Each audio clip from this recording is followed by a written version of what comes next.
Dažnai sulaukiu klausimo, tai kuogi skiriasi Zenju hidrolizuoti kolageno peptidai ir gryni jūrinio kolageno peptidai. Abu produktai skirti odai, plaukams ir nagams, sąnariams bei raumenims. Tačiau jų forma, sudėtis ir vartojimo būdas šiek tiek skiriasi. Zenju hidrolizuoti kolageno peptidai tai yra itin skanus, kiseliaus konsistencijos skystas maisto papildas, kuriame viena porcija siekia netgi 10 gramų jūrinio 1 ir 3 tipo kolageno peptidų. Šis papildas yra praturtintas hialurono rūgštimi, vitaminu C ir įvairiais mineralais.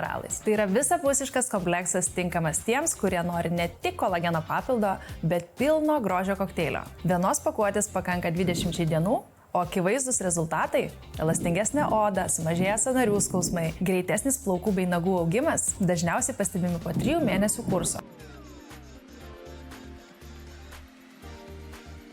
Tuo tarpu Zenju gryni jūrinio kolageno peptidai tai yra beskoniai, bekvapiai milteliai, puikiai tirpstantis vandenyje ar bet kokiame gėrime. Vienoje porcijoje yra 9,2 gramo gryno jūrinio 1 ir 3 tipo kolageno ir tai yra puikus pasirinkimas tiems, kurie ieško maksimalaus grynumo arba nori patys derinti su kitais papildais. Vienos pakuotės užtenka 1 arba 2 mėnesiam, o šį produktą rekomenduojama vartoti bent 6 mėnesius, kad pajustumėte ilgalaikį poveikį. Optimaliausia kolageno vartojimo strategija – pirmus 3 mėnesius vartokite hidrolizuotus kolageno peptidus, taip užtikrinsite intensyvų startą, o vėliau pereikite prie grynų jūrinio kolageno peptidų, taip užtikrinsite intensyvų ir ilgalaikį poveikį.